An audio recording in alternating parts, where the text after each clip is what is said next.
Habibullah, Alisin Azamatullah, Cafer-i Masum, Havaya Haziran, Kabulü Kurban, Kabliyatı Kurban, Fermanı Celil, Kurban-ı Halil, Tüyü Cebrail, Car İsmail, Azameti Tekbira, Allahu Ekber, Allahu Ekber, La ilahe illallah, Allahu Ekber, Allahu Ekber ve lillahil hamd. Fermanı Celil, Kurban-ı Halil, Tüyü Cebrail, Car İsmail, Azameti Tekbira, Allahu Ekber, Allahu Ekber, La ilahe illallah, Allahu Ekber, Allahu Ekber ve lillahil hamd. Ferman-ı Celil, Kurban-ı Halil, Tüyü Cebrail, Car İsmail, Azameti Tekbira, Allahu Ekber, Allahu Ekber, La ilahe illallah, Allahu Ekber, Allahu Ekber ve lillahil hamd. Kurbanları serbest bırakın, şöyle durun işte.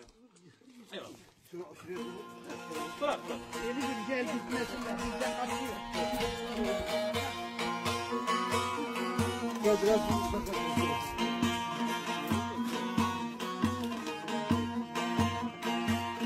Evvel baştan Muhammed'e selavat, akıl ermez yaradanın sırrına, Muhammed Ali'ye indi bu kurban, kurban olan kudretin nuruna, Hasan Hüseyin'e indi bu kurban, Hasan Hüseyin'e indi bu kurban. Ol İmam Zeynel'in destinleydim, Muhammed Bakır'ın dostundaydım, Cafer-i Sadık'ın postundaydım, Musa Kazım Rıza'ya indi bu kurban, Musa Kazım Rıza'ya indi bu kurban.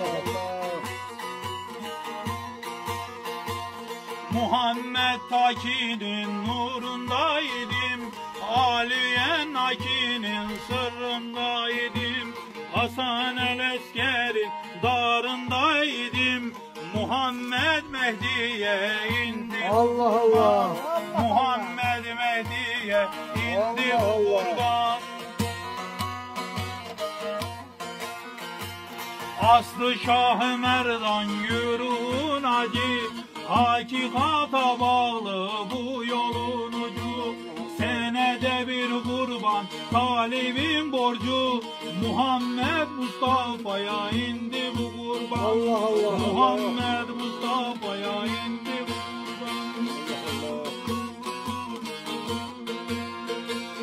Tarikattan hakikata erenler, cennetin alaya postun serenler, Muhammed Ali'nin yüzün görenler, erenler aşkına indi bu kurban, erenler aşkına indi bu kurban.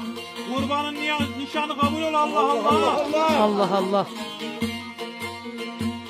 Şaha tayin der ki bilir mi her can, kurbanın üstüne yürüdü erkan, tırnağı tesbihtir, kanı da mercan, 12 imama indi bu kurban, 12 imama indi bu kurban.